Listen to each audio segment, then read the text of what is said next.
On April 29, 1945, Private First Class Leon Bass stood at the entrance to Buchenwald concentration camp, 21 years old, from Philadelphia, and he was looking at something that would change how he understood everything.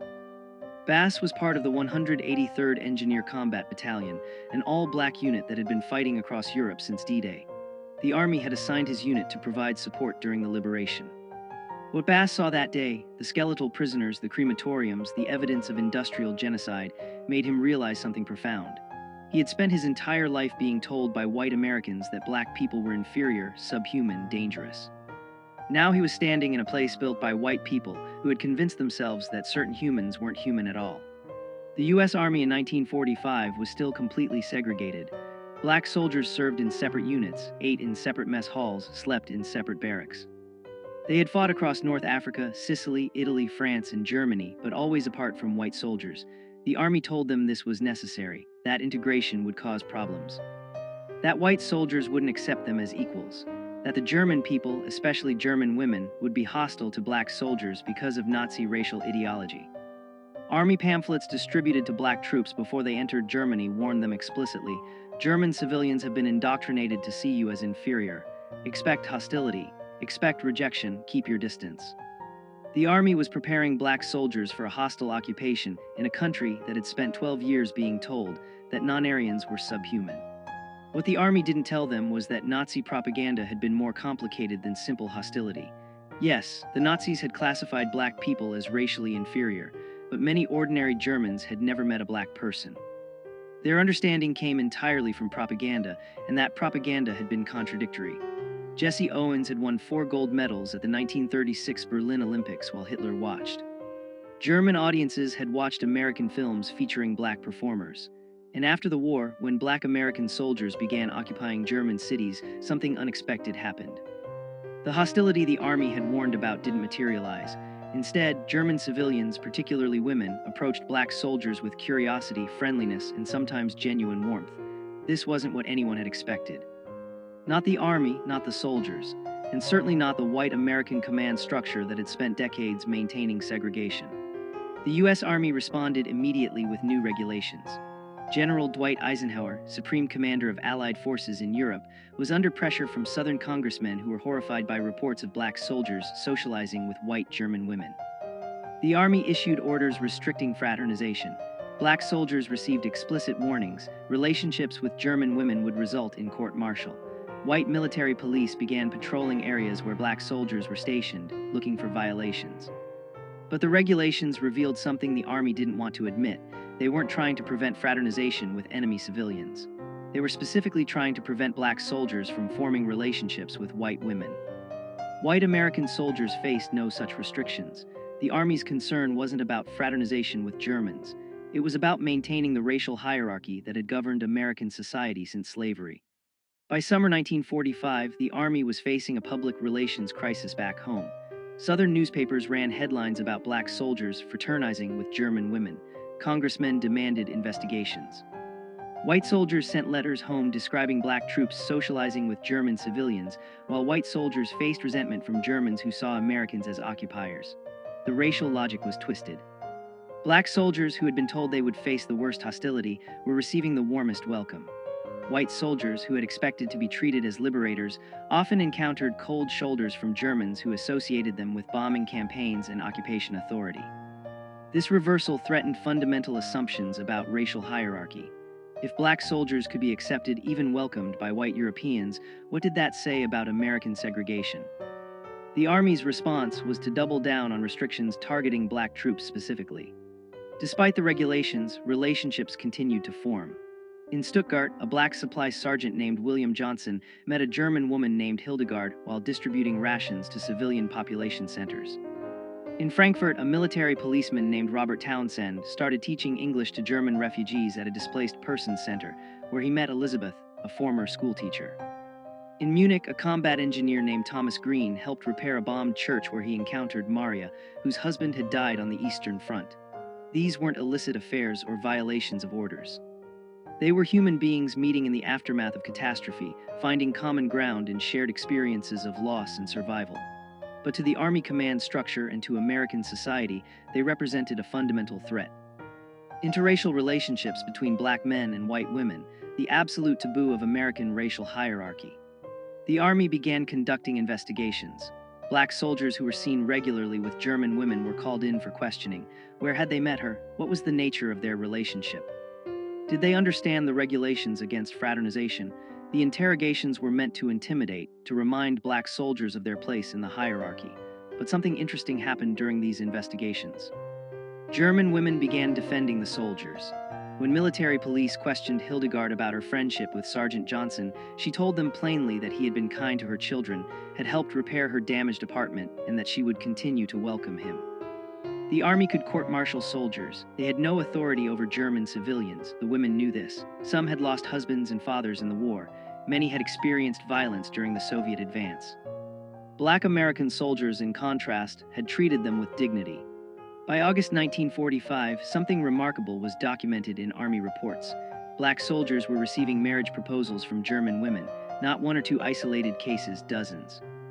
The Army Chaplain Corps was overwhelmed with requests for authorization to marry. Each request required approval from commanding officers, investigation of the German civilian's background, certification that she wasn't a Nazi Party member, and verification that the soldier understood he was violating social norms. The marriage approval process could take 6 months to a year. Many couples went ahead with German civil ceremonies which the Army refused to recognize, but the requests kept coming. German women were willing to face ostracism from their own communities. Black soldiers were willing to risk court-martial. What emerged from the devastation of post-war Germany was something nobody had predicted. Genuine human connections that defied both Nazi racial ideology and American segregation. Then came the backlash. In January 1946, the Army issued General Order 97, officially banning marriage between occupation forces and German nationals. The order applied to all soldiers, but enforcement focused disproportionately on black troops. White soldiers who had formed relationships often received waivers or were quietly transferred. Black soldiers faced immediate disciplinary action. Sergeant William Johnson was court-martialed for conduct unbecoming after military police found letters from Hildegard in his footlocker. He was reduced in rank and transferred to a labor battalion. Private Robert Townsend was given a choice: end his relationship with Elizabeth immediately or face dishonorable discharge. The message was clear. Black soldiers who had fought for American freedom in Europe were still subject to Jim Crow restrictions. The Army would rather destroy soldiers' careers than allow interracial relationships to continue. Victory over fascism abroad hadn't changed racial hierarchy at home. To understand why this happened, you have to understand the Rhineland bastards.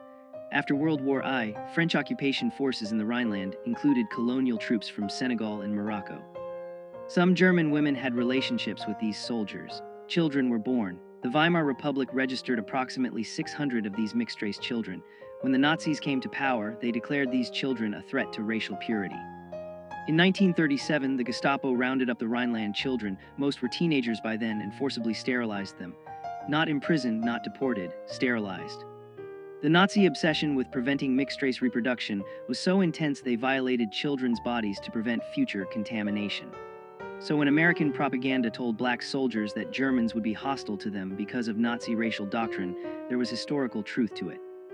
But the actual experience of ordinary Germans was more complicated. The reality in post-war Germany was collapse. By May 1945, German cities were rubble. Berlin was 70% destroyed, Hamburg 75%, Munich 50%. The infrastructure, water, electricity, food distribution had stopped functioning. The Nazi government had evacuated or conscripted most able-bodied men. Women and children were left in destroyed cities with no resources. When American occupation forces arrived, they brought food, medicine, coal for heating. Black soldiers in supply units were often the first Americans that German civilians encountered. These weren't combat troops. They were logistics specialists, engineers, medics. They distributed rations, repaired water systems, established medical clinics. To German women trying to keep their children alive through the winter of 1945-46, these soldiers weren't representatives of an inferior race. They were men with the power to help, and many chose to use that power with compassion. But black soldiers also faced unique disadvantages. The Army assigned black units primarily to service roles: supply, transportation, engineering, graves registration. Combat roles were largely reserved for white units. This wasn't because black soldiers lacked ability. It was deliberate policy based on racist assumptions about intelligence and courage. The 92nd Infantry Division and 93rd Infantry Division were all-black combat units that saw limited action. Most black soldiers never saw frontline combat. They built bridges, transported supplies, buried dead. The irony was that this relegated status actually facilitated more civilian contact. Combat units moved frequently. Service units stayed in place, worked alongside German civilians on reconstruction projects, developed ongoing relationships. The Army's racist assignment policies inadvertently created conditions for exactly the interracial contact the Army wanted to prevent. Structural racism defeated its own purpose. Command structure was fragmented. The European theater of operations had separate chains of command for white and black units. Orders issued to white regiments didn't always reach black units with the same urgency. When General Order 97 banned marriage with German nationals, white units received immediate enforcement. Black units sometimes didn't receive official notification for weeks. Some commanders chose not to enforce the order strictly. Colonel Marcus Ray, commanding officer of a black transportation battalion in Frankfurt, believed the fraternization ban was unenforceable and morally wrong. He told his officers to focus on military duties, not soldiers' personal lives. Other commanders, particularly Southern white officers assigned to black units, enforced regulations with zealous racism. The inconsistent enforcement created confusion and hope. Maybe the regulations weren't absolute. Maybe individual commanders had discretion. Maybe relationships could survive if commanders looked the other way. By late 1946, disillusionment was spreading among black soldiers. They had fought to defeat a racist ideology in Europe. They had seen the concentration camps, seen what happened when governments declared certain humans subhuman. They had liberated Europe from fascism. Now they were being told they couldn't form relationships with white women because of their race. The contradiction was unbearable. Corporal James Davis wrote a letter to the Pittsburgh Courier, one of America's leading black newspapers. "We defeated Hitler's racism with guns. Now we face American racism with regulations." What did we fight for? The letter was published. The Army investigated Davis for undermining morale. He was transferred to a supply depot in France and told that speaking to the press without authorization was grounds for court-martial. The message to black soldiers was clear: keep quiet about the racism you experience or face consequences. The NAACP and other civil rights organizations pressured the Army to change policies. They argued that black soldiers had earned the right to marry whom they chose through their service. The Army's response was to form a committee to study the fraternization issue. The committee held hearings in Washington in March 1947. Black veterans testified about discrimination in enforcement of marriage restrictions. German women submitted affidavits describing how black soldiers had treated them with respect, while white American soldiers had sometimes been violent or demeaning. The committee's final report acknowledged disparate enforcement but recommended no policy changes. Instead, the report suggested that interracial marriages would create problems when couples returned to the United States, particularly in southern states with anti-miscegenation laws. The Army's position was that preventing interracial marriages wasn't racism. It was protecting black soldiers from the racism they would face at home. For Sergeant William Johnson, the personal cost was devastating. After his court-martial and reduction in rank, he was transferred away from Stuttgart and Hildegard. The Army confiscated their correspondence. Johnson wasn't allowed to communicate with her. Hildegard didn't know where he had been sent. She wrote letters to the Army requesting information about his location. The letters were filed away unanswered. Johnson spent months not knowing if Hildegard believed he had abandoned her. He couldn't sleep, lost weight. His performance reviews noted lack of focus and apparent depression. An Army psychiatrist diagnosed him with anxiety reaction and recommended rest.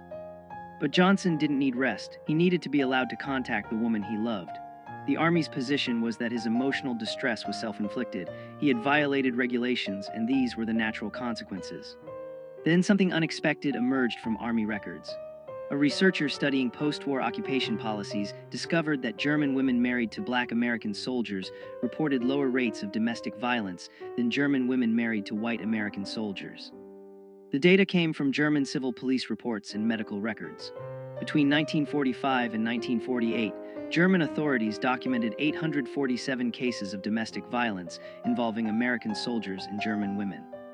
Of those, 89 involved black soldiers, approximately 10.5% of cases. But black soldiers represented 11% of American forces in Germany. White soldiers were overrepresented in domestic violence statistics. Black soldiers were underrepresented. The researcher published this finding in a sociology journal. It contradicted racist assumptions that black men were more violent, more dangerous. The Army never officially acknowledged the study, but it circulated among civil rights advocates and military reformers as evidence that opposition to interracial relationships was based on prejudice, not protection. By 1948, the Army was under increasing pressure to reform. The presidential election was approaching. Black voters, particularly in northern cities, were demanding civil rights reforms. President Truman knew he needed black electoral support. In July 1948, Truman issued Executive Order 9981, mandating desegregation of the armed forces. The order didn't specifically address marriage restrictions, but it established a principle: racial discrimination in military policy was no longer acceptable. The Army began slowly processing marriage applications from black soldiers and German women that had been pending for years. Sergeant Johnson's application, filed in 1946, was finally approved in November 1948. By then, he hadn't seen Hildegard in over 2 years. He sent her a telegram. The response came 3 weeks later. She was still waiting. She had never stopped waiting. They were married in Stuttgart in January 1949, 3.5 years after they met. But success brought new problems. As marriages between black soldiers and German women became more common, American segregationists escalated their opposition. Southern congressmen introduced bills to ban military personnel from bringing foreign spouses to the United States if those marriages violated state anti-miscegenation laws. The bills didn't pass, but they revealed the extent of resistance.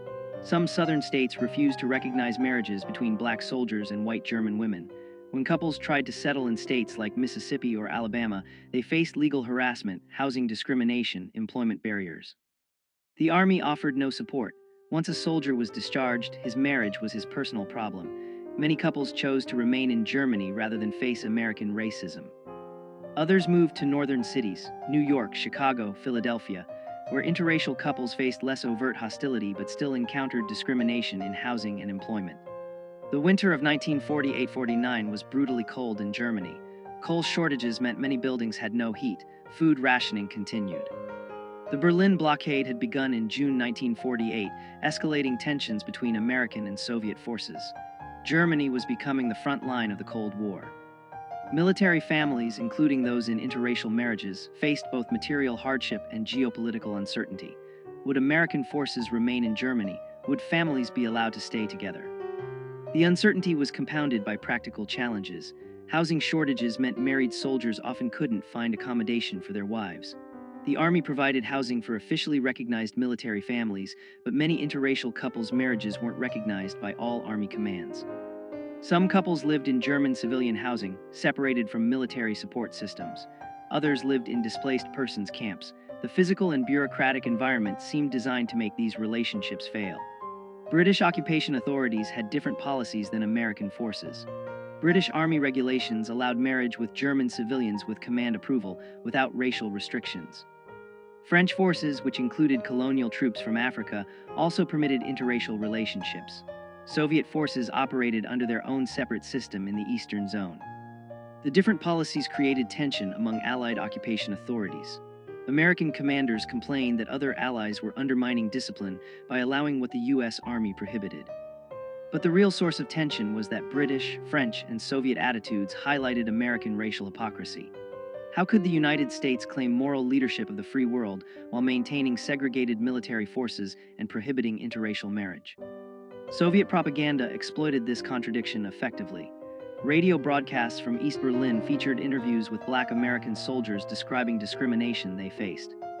The Cold War was beginning, and American racism was becoming a propaganda liability.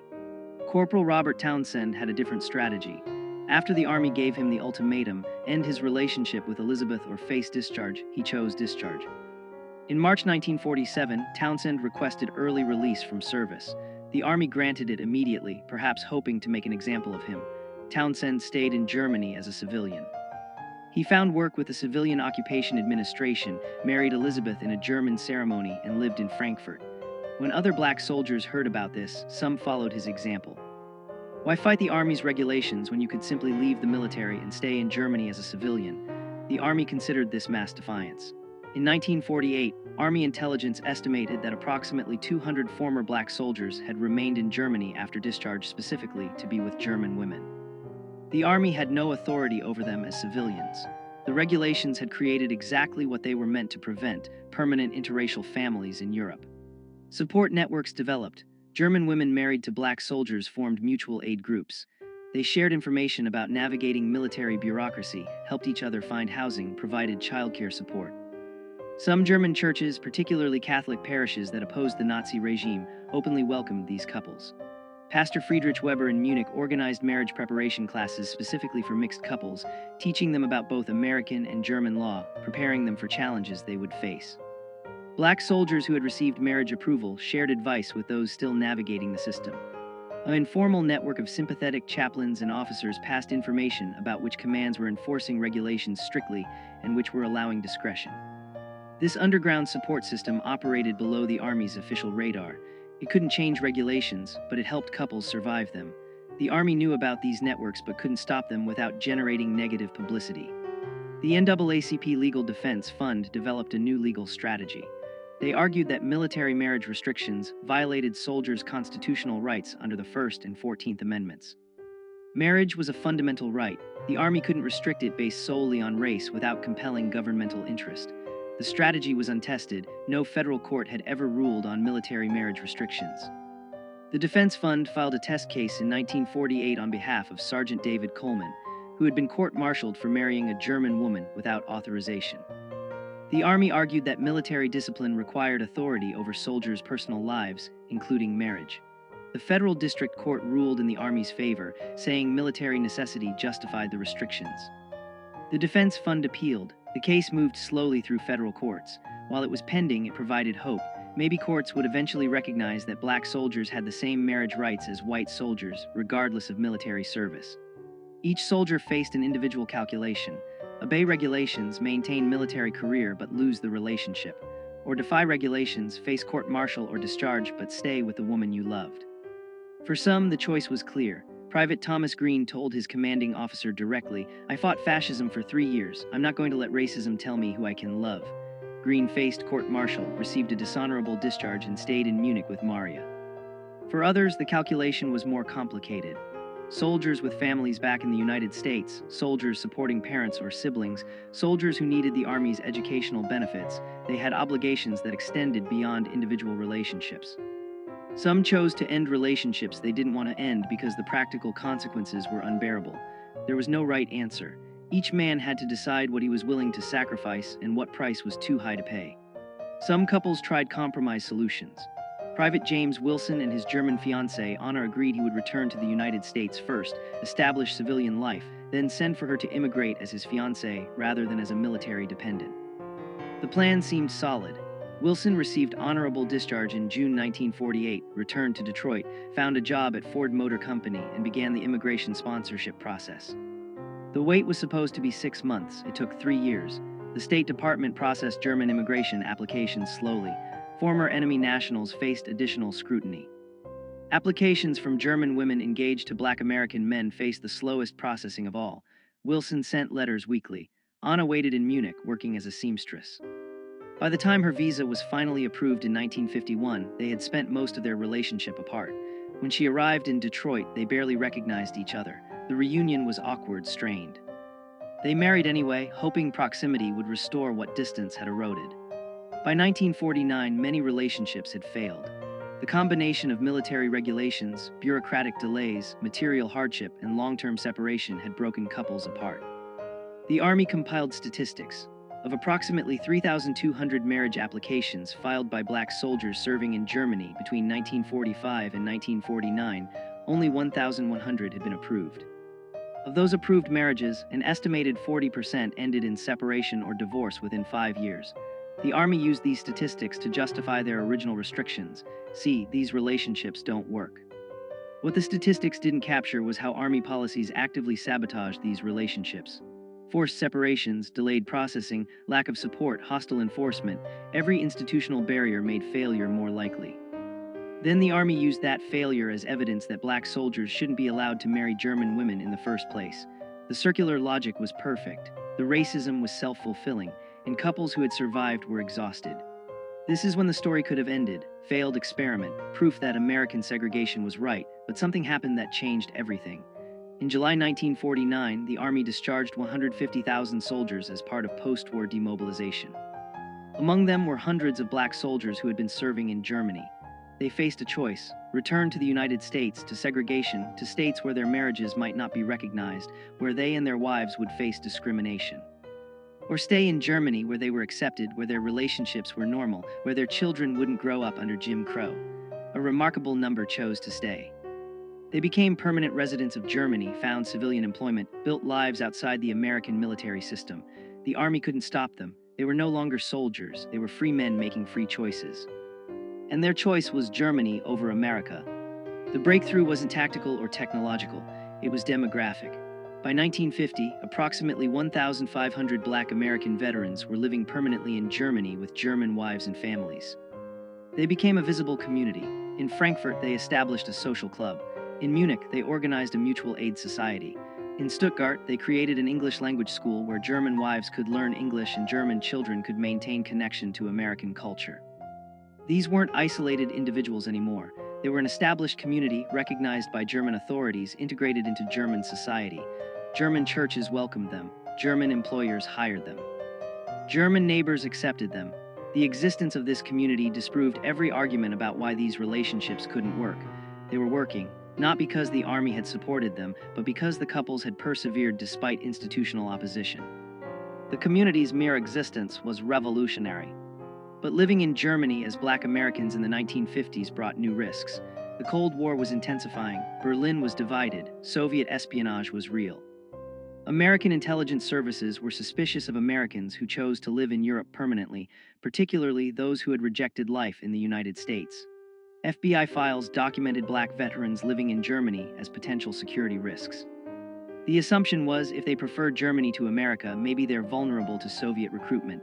This wasn't paranoia. The Soviets did recruit Western expatriates, but the surveillance was also racist. White American expatriates in Europe faced less scrutiny than Black expatriates. Some Black veterans were questioned by U.S. intelligence officers. Were they in contact with Soviet agents? Did they attend communist meetings? Had they made statements critical of the United States? The men who had fought fascism were now suspected of communist sympathies simply because they lived abroad with German wives. The real test came in 1954. The Supreme Court issued its decision in Brown v. Board of Education, declaring school segregation unconstitutional. The decision energized civil rights activists. It also triggered massive resistance from Southern segregationists. In this environment, interracial couples in Germany became symbolically important. They represented what America could become. A society where race didn't determine who you could marry, where children of different backgrounds learned together, where racial hierarchy wasn't enforced by law. American journalists began writing stories about Black GI families in Germany. Life magazine published a photo essay. The stories emphasized how German society had accepted these families, how children attended integrated schools without controversy, how neighbors lived side by side without conflict. The articles didn't explicitly criticize American segregation, but the contrast was obvious. If Germany could integrate, why couldn't America? The publicity brought both support and backlash. Black civil rights organizations celebrated these families as proof that integration worked. White segregationist groups condemned them as evidence of racial mixing's dangers. The families themselves mostly wanted to be left alone. They hadn't chosen to become symbols. They'd just chosen to build lives with the people they loved, but symbolic they were. In 1955, when the Montgomery bus boycott began, Northern newspapers published comparison pieces. In Montgomery, Black Americans were fighting for the right to sit where they wanted on buses. In Germany, Black Americans and white Germans lived as equals. The comparison infuriated segregationists and inspired civil rights activists. The families in Germany received both hate mail from American racists and thank you letters from activists who saw them as proof that America's racial hierarchy wasn't natural or inevitable. It was a choice, and different choices were possible. Some families decided to return to America, not because Germany had rejected them, but because America was changing. The civil rights movement was gaining momentum. Legal segregation was under attack. Maybe some thought we can return now. In 1957, Sergeant William Johnson and Hildegard moved to Philadelphia with their 3 children. Johnson had been born in Philadelphia. He wanted his children to know his family, to understand their American heritage. The return was difficult. Pennsylvania didn't have legal segregation like southern states, but discrimination was real. They faced rejection when trying to rent apartments. Employers hesitated to hire Johnson when they learned his wife was white German. Their children faced questions at school. Why does your mother have an accent? Why does she look different than your father? The family persevered. Johnson found work as a mechanic. Hildegard learned English, made friends, became active in their church. But acceptance wasn't universal. In 1958, Johnson was offered a better job in Virginia. The family moved to Richmond. Virginia was still enforcing anti-miscegenation laws. The law, titled the Racial Integrity Act, prohibited marriages between white and non-white people. Johnson and Hildegard's marriage had been legal in Germany and was recognized by federal law. But Virginia refused to recognize it. The state threatened to prosecute them for unlawful cohabitation. Their children's birth certificates were challenged. Virginia law classified children of interracial marriages as illegitimate. The Johnson family faced an impossible choice: leave Virginia or challenge the law in court. They chose to fight. With NAACP Legal Defense Fund support, they filed suit challenging Virginia's anti-miscegenation law as unconstitutional. The case moved through state courts slowly.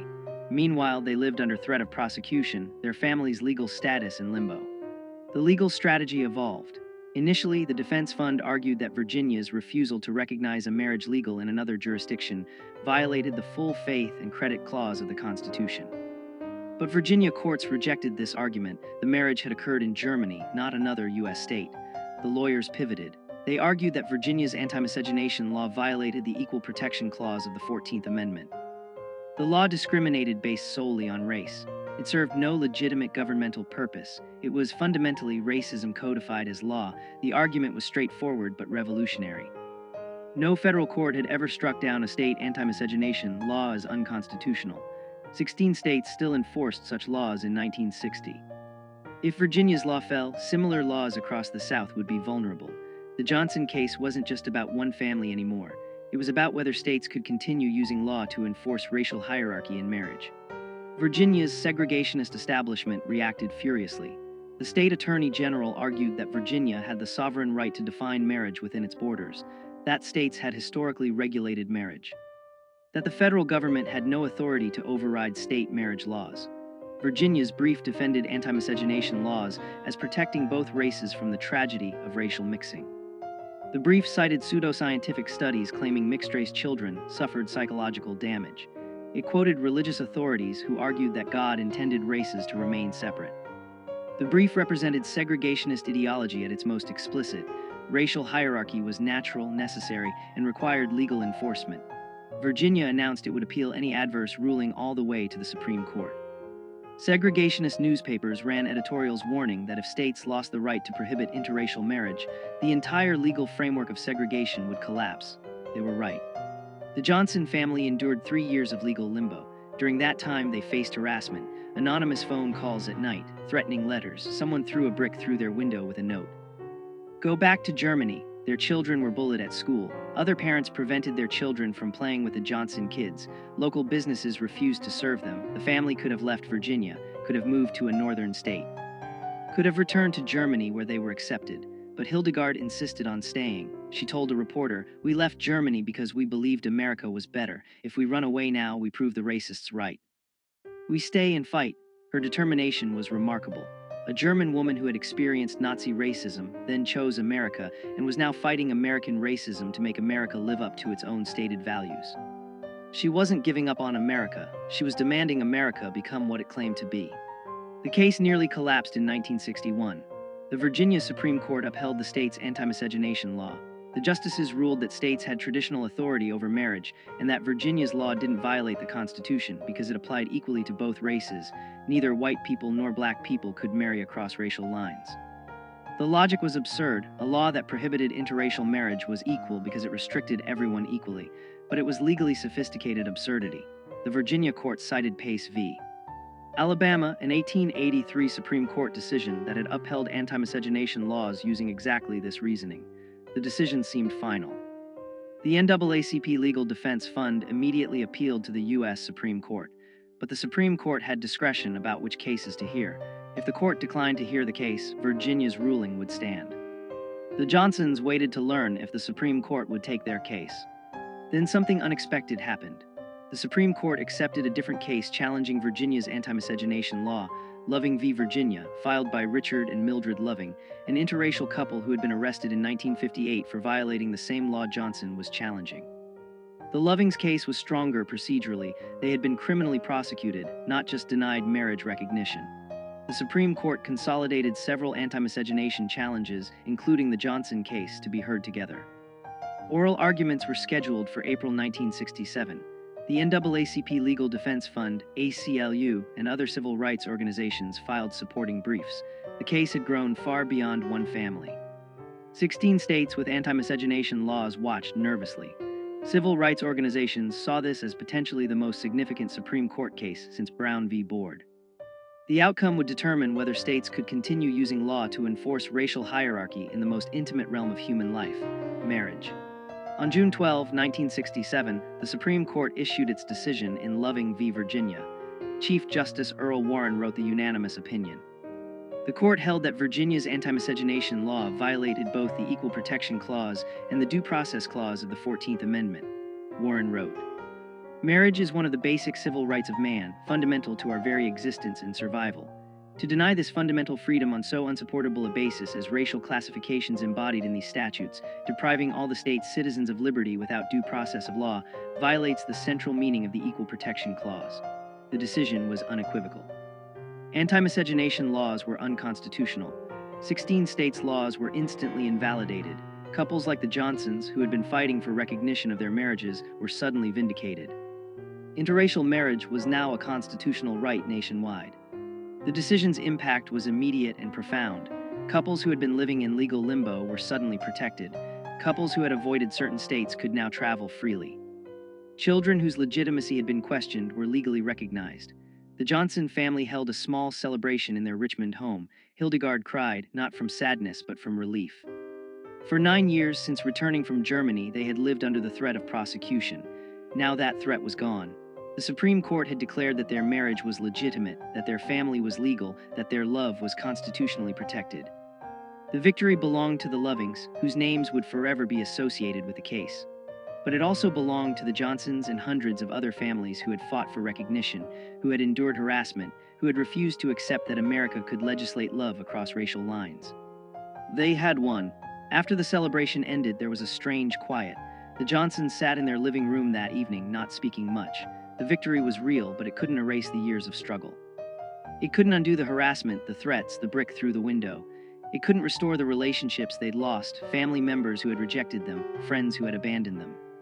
The Supreme Court decision meant their marriage was legal. It didn't mean their neighbors suddenly accepted them. It didn't mean the discrimination ended, but something fundamental had shifted. The law was now on their side.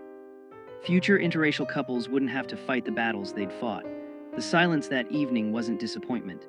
It was exhaustion, relief, and recognition that their sacrifice had meaning beyond their own family. They had helped change America, even if America hadn't yet fully changed. In the years following Loving v. Virginia, interracial marriage rates increased gradually. In 1967, approximately 3% of marriages were interracial. By 1980, that number had risen to 7%. By 2000, it was 15%. The change was generational and geographic. Younger Americans were more accepting than older generations. Urban areas showed higher interracial marriage rates than rural areas, but the trend was consistent. The legal barriers' removal gradually reduced social stigma. The families who had pioneered interracial marriage in the 1940s and 50s watched this change with complex emotions. They were vindicated. Their relationships, once illegal, were now recognized, but they also knew how difficult their path had been. Many had lost family relationships, job opportunities, social standing. The younger generation marrying across racial lines didn't always understand what earlier pioneers had sacrificed, but that was the point. Progress meant future generations wouldn't need to fight the same battles. Stories about Black GI families in Germany continued to emerge. Historians began researching occupation-era relationships. Oral history projects interviewed couples who had met in post-war Germany. A pattern emerged. These relationships had succeeded despite institutional opposition, not because of institutional support. The couples who survived were those with exceptional determination, those who built support networks, those who were willing to sacrifice career advancement for personal relationships. Sociologists studying these families found something unexpected. Children from these families showed higher rates of cross-cultural competence, foreign language fluency, and international perspective than children from monoracial families. Growing up between cultures, between languages, between nations, gave these children unique advantages. What American racism had treated as a weakness, mixed racial heritage, was actually producing adaptive, resilient, culturally sophisticated individuals. The military families who returned to America brought this international perspective into American communities. The U.S. military never officially apologized for its discriminatory marriage policies, but institutional practices changed. By 1970, the military had abandoned race-specific marriage restrictions. Soldiers of any race could marry foreign nationals with command approval, regardless of racial matching. The approval process still existed. The military maintained authority over soldiers' personal lives, but race was no longer an explicit factor. In 1995, the Army published a historical study of race relations in the post-war occupation. The study acknowledged that marriage restrictions had been discriminatory and had damaged morale among black soldiers. The study stopped short of apologizing, but noted that policies based on racial assumptions rather than military necessity undermine the values American forces claim to defend. It was bureaucratic language, carefully hedged. But it was acknowledgement. The institution that had enforced segregation was admitting its policies had been wrong. By the 2000s, military interracial marriage was common and unremarkable. Approximately 15% of military marriages were interracial, higher than the civilian rate of 12%. Military bases were among the most integrated spaces in American society. Base housing, schools, churches, recreation facilities, all fully integrated, all normalizing interracial families. This wasn't because the military had become progressive. It was because military policy, once it abandoned formal discrimination, created conditions where integration became practical reality. Soldiers from different backgrounds served together, socialized together, formed relationships together. The institutional barriers that had prevented interracial relationships in the 1940s were gone. What remained was human connection unmediated by institutional racism.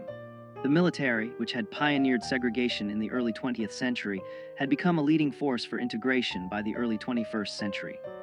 The irony wasn't lost on historians studying this transformation. Researchers studying interracial marriage outcomes found consistent patterns. Interracial marriages in the military showed similar or slightly better stability rates compared to same-race marriages. Children from interracial military families showed no disadvantages in educational achievement, psychological well-being, or social adjustment compared to children from same-race families. In fact, some studies showed advantages. Higher cultural competence, greater empathy, more sophisticated understanding of identity. The racist predictions that had justified marriage restrictions, that interracial marriages would be unstable, that mixed-race children would be damaged, were empirically false. The Johnson family exemplified these patterns. Their 3 children all graduated college, 2 became teachers, 1 became a social worker, all married and raised their own families. The grandchildren of William Johnson and Hildegard grew up in an America where their grandparents' marriage was legally protected, and where their own mixed heritage was source of pride, not shame. In 2017, 50 years after Loving v. Virginia, historians organized a symposium on interracial military families. William Johnson, then 93 years old, was invited to speak. He and Hildegard, 91, traveled to Washington, D.C. for the event. Johnson told the story of their meeting in Stuttgart in 1945, the piano wire tensioner Wait, Wrong Story. He told their story. Meeting during the occupation, falling in love, facing the Army's opposition, enduring years of legal limbo, the harassment in Virginia, the vindication of the Loving decision. He spoke for 30 minutes. The audience, historians, civil rights activists, younger interracial couples, listened in silence. When he finished, Hildegard stood to speak. She said simply, "We just wanted to be together. We didn't want to be symbols. But if our stubbornness helped other people, I'm glad." The audience stood and applauded for 5 minutes. History was honoring them. The Johnson story is one of thousands. Thousands of Black American soldiers who met German women in the aftermath of World War II. Thousands of couples who faced institutional opposition, social stigma, legal barriers. Some relationships didn't survive those pressures, but many did. Those couples, through their persistence, helped dismantle legal barriers to interracial marriage. Their lawsuits challenged anti-miscegenation laws. Their existence proved that interracial families could thrive. Their children and grandchildren carried forward a living refutation of racist ideology. This wasn't the conventional civil rights narrative of marches and protests. It was quieter, more personal. It was people choosing love over conformity, choosing human connection over institutional hierarchy, choosing to build families that violated racial boundaries. Their resistance was domestic, intimate, daily, but it was resistance nonetheless, and it contributed to transforming America's understanding of race, family, and belonging. William Johnson died in 2019 at age 95. Hildegard followed 6 months later at 93. They had been married 70 years. At the funeral, their children spoke about their parents' determination, their refusal to accept that society could dictate whom they loved. Their grandchildren spoke about growing up with a German grandmother whose accent never faded, who taught them to speak German, who made Stalin at Christmas and told them stories about surviving the war. Their great-grandchildren, some of whom were too young to understand funerals fully, represented something profound. A multiracial, multicultural family that existed only because two people in 1945 had met amid the ruins of war and chosen each other. The pianist played Lily Marleen, the song that both German and Allied soldiers had sung during the war. In the audience, other elderly interracial couples from the occupation era wept. They knew what it had cost. They knew what it had meant. They had loved it. The story of Black American soldiers and German women in post-war Germany teaches us something essential about human connection and institutional power. Racism functions through institutions, laws, military regulations, social norms that enforce hierarchy and separation. But racism is ultimately a human creation, and humans can choose differently. The couples who defied military regulations and anti-miscegenation laws weren't heroes in the conventional sense. They were ordinary people who made a simple choice to be together, regardless of institutional opposition. Their choice was radical precisely because it was ordinary. They didn't seek to dismantle segregation through their relationships. They just wanted to build families, but in doing so and persisting despite opposition, they helped transform America, not through speeches or legislation primarily, but through lived example. They proved that the boundaries racism drew were artificial, arbitrary, and ultimately unable to contain human connection. When we look back at the 1940s and 50s, it's easy to see the racism clearly. Anti-miscegenation laws seem obviously unjust now, but in that era they were defended by legislators, judges, religious leaders, citizens who believed racial separation was natural and necessary. The couples who defied those laws faced real consequences, lost jobs, family rejection, legal prosecution, social ostracism. They persisted not knowing that future generations would view them as pioneers. They couldn't see 2025, couldn't know that interracial marriage would become common and legally protected. They acted on faith, faith in their relationships, faith that their choice was right despite what society said. That faith was validated by history, but they didn't have history's validation when they needed courage. They had only their commitment to each other, and somehow that was enough. This is the story they didn't teach you in school. The story of Black American soldiers who were told they'd be unwanted in Germany, who found acceptance instead. The story of German women who had been told Black people were inferior, who chose Black American soldiers as husbands anyway. The story of couples who faced down both Nazi racial ideology and American segregation. The story of families that existed as living proof that racial hierarchy was a lie. Their story is American history. It's civil rights history, it's military history, it's German history, it's human history. If this forgotten story resonated with you, please like this video. Subscribe to hear more untold histories of courage and resistance. Leave a comment telling us where you're watching from and whether you've heard this story before. Thank you for listening to this history. Thank you for keeping these stories alive. And remember, the boundaries that divide us are never as strong as the connections that unite us.